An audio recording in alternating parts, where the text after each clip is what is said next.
Welcome to Actual Scale Modelling. This is part 5 of the Airfix Avro Vulcan B.2 scale 1:72. In part 4 I done some more work on the airframe and put in the Bombay bearings.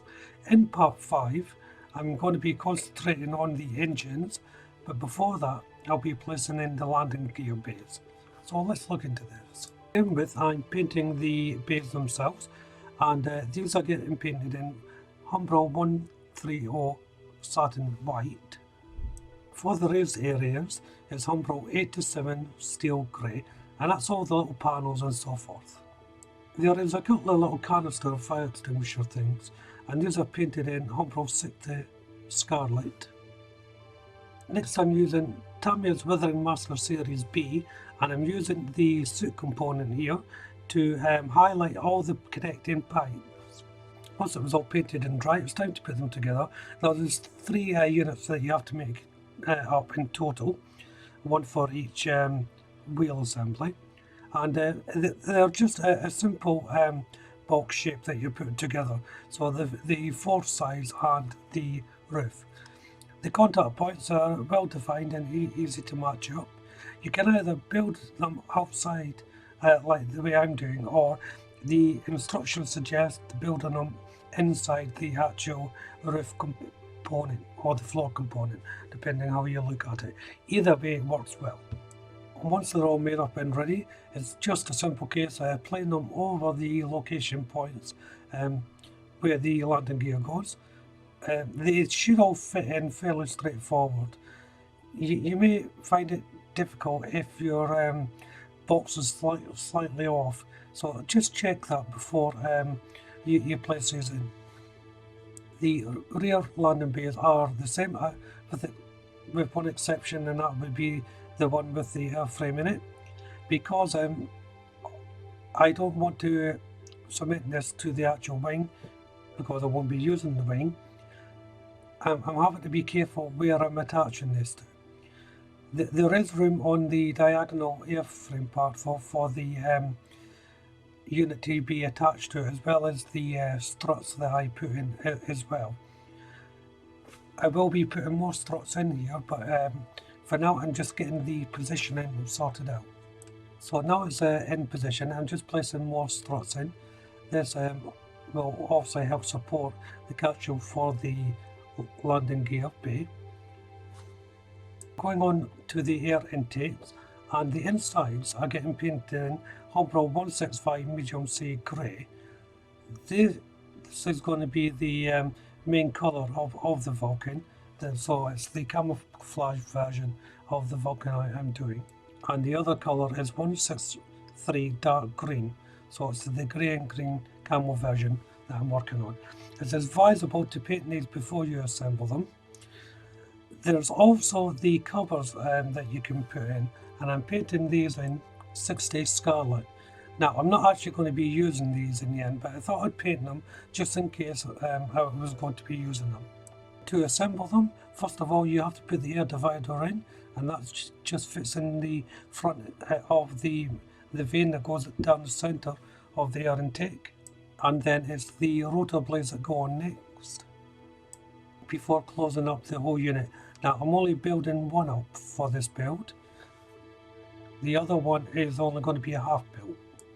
So I'm having to build the engine. The engine is here. Obviously I'm having it all open, and if like don't have the engine here, because normally this would all be covered, so there's no point supplying an engine. So I've got to get something that will fit into here. Obviously this is the intake in there, that's just glue drying. So if I just pop this in here, I've got to have the engine running to this point here. So what I've came up with is I can either get some plastic card, bend it around to form a tube, or find something else. So what I found is this is a brush tube protector that comes with the brush obviously, and I've noticed this fits really well in here. And I've got a smaller one, and this was a protector for some brass tubing, and that fits in there. So I think this is going to work for me. So first of all, I've got to get this painted, so I'm going to prime these before I start cutting. So I primed the tubes, but before I get onto them, I'm just cutting away the excess plastic here on the rotary blades. The reason for this is I want them to fit inside the tube, but the frame will stop that. Obviously the frame fits into the air intake perfectly, but I don't need them, and that's hence why I'm cutting them down. And once they were cut off, it's just a matter of sanding down the rough edges. I'm taking my tube here, I'm just measuring it against the space that I have for the engine. I want the bigger one to come up roughly about halfway, I think. And then I'm simply using my saw to cut off the section that I need. And then using some super glue to fit the rotating blade. And it just pops on the end like that. Next, I'm taking the smaller tube and cutting off a length. I then inserted the smaller tube into the larger one temporarily, and then pushing it into position just to get the measurements right, so I know exactly where I need each section to go. I'm now taking some tape, and I've already put a section on, and I'm just winding it around the one end of the smaller piece of tubing. This is just to give it the width I need to fit inside the larger piece of tubing, and so it's not going to push in too much. I'm now taking a piece of tape. This happens to be isolating tape, but any tape can do, and I'm winding it tightly around both pieces. So the smaller piece is inserted into the larger piece. Now I put the tape around the smaller piece so that it wouldn't move, and then I'm just enclosing it all into this isolating tape or electrical tape, whatever you wish to call it. I'm now taking a piece of sheath from wiring, and after applying a bit of super glue to the engine, I'm wrapping that around certain points of the engine until it meets the end. I'm now taking another piece of normal masking tape, and in between the rotary blade and where I put the sheath, I'm just putting a ring of tape around just to give it a slightly raised surface. And then taking another piece of sheath wiring, so that's the plastic covering that holds a piece of wire, just taking the wire out and then placing that down the horizontal line of the engine, then snipping off the excess. So while I'm waiting for the glue to dry on the engine, it's time to put in one of the main air intakes, and this just fits in the cradle where the wing support goes. There's a little bracket just in front inside the wing that the front part sits on, so it creates a little lip. So I've primed the engine, so it's all in grey primer, and now I'm painting on Revol Aquacolor 99 aluminium. Now I only actually want the pipes to be this colour, but I'm putting the paint all over of it. This just to initially to see how the paint was going to react to the tape once it was all primed. I then went over the engine with Revol Aquacolor 90 silver as the main colour. And while the engines are drying, I'm placing in the bottom half of the air intake here, so it's sitting in the cradle of the actual airframe support, and I'm just cementing it onto that actual cradle, so it's not cemented onto the wing. Back to the engine and the rotating blades, and this is Humbrol 53 gun metal. I'm now removing some sheath from the wire to expose the wire. I'm discarding the sheath this time and keeping the wire. And I'm using this wire for ignition leads.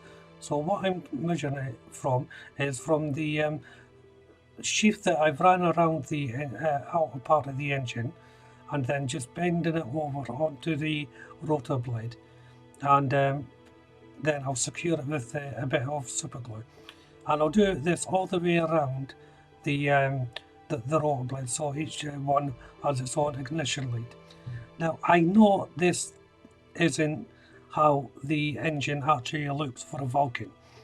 I've had a look at some photos, done a little bit of research, and quite frankly I'm just not skilled enough to do that, to build something like that.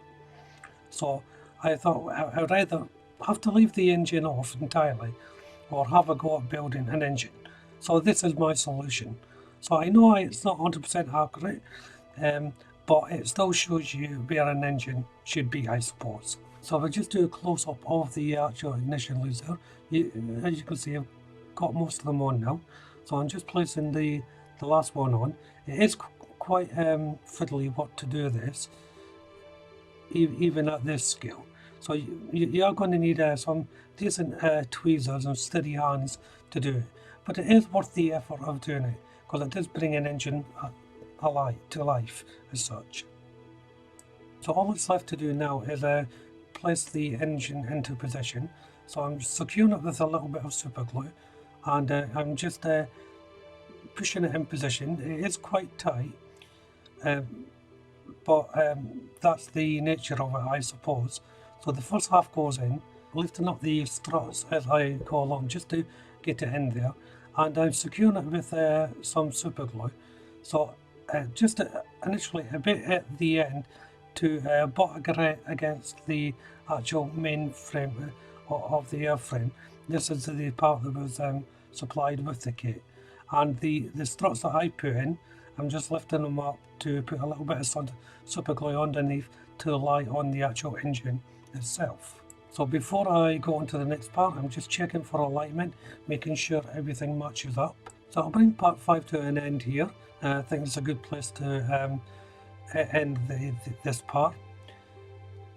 It was quite challenging to build this engine. As I said, I know it's not 100% accurate, but I think it gives a fairly decent representation of an engine. So I hope you've enjoyed this part. I certainly enjoyed building it. If you haven't done so already, why don't you check out the channel to see my other builds? If you subscribe to the channel, you'll also be notified of all my future updates, including for this build. Hit that like button, and of course leave a comment. But for now, thank you all very much for watching. Bye bye.